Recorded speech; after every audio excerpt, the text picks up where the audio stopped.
मैं राकेश साल 2010 में इलाहाबाद आया था पढ़ाई के लिए। नया शहर, नई गलियां, हर मोड़ पे जैसे कोई अनकही कहानी छुपी हो। एक शाम संगम के किनारे यूं ही बैठा था। ठंडी हवा चल रही थी, सूरज ढल रहा था। मैं अपने ही ख्यालों में उलझा हुआ था कि अचानक नजर पड़ी एक बूढ़े फकीर पर। मटमैले कपड़े, उलझी दाढ़ी, लेकिन चेहरे पर एक अजीब सी शांति। उसने देखा, मुस्कराया और बोला, बेटा कुछ खाने को दे देगा? पता नहीं क्यों दिल पसीज गया। मैंने झट से चाट पकौड़ी मंगवाई। वो बड़े सुकून से खाने लगा। फिर मेरी तरफ देखा। तेरा बोझ अब मेरा हुआ, जा निश्चिंत रह। उसके शब्द कुछ अजीब से थे। मैंने हल्की सी मुस्कुराहट दी, सोचा शायद कोई आशीर्वाद होगा, और अपने कमरे लौट आया। रात के करीब 9 बजे दरवाजे पर दस्तक हुई। खोला तो सामने एक साधारण सी लेकिन बेहद शांत लड़की, हाथ में टिफिन था। बोली, भाई साहब आपके लिए खाना लाई हूँ, बाहर मत खाइए, ठीक नहीं है। मैं चौंक गया।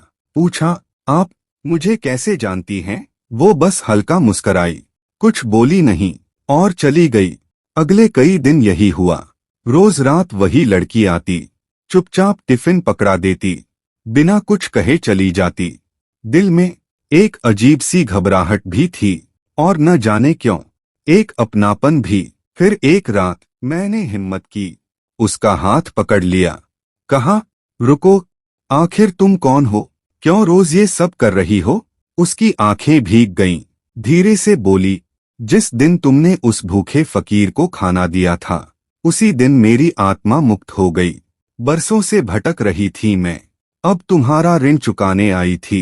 आज मेरा समय पूरा हो गया। इतना कहते ही वो धीरे धीरे धुएं में बदलकर मेरी आंखों के सामने गायब हो गई।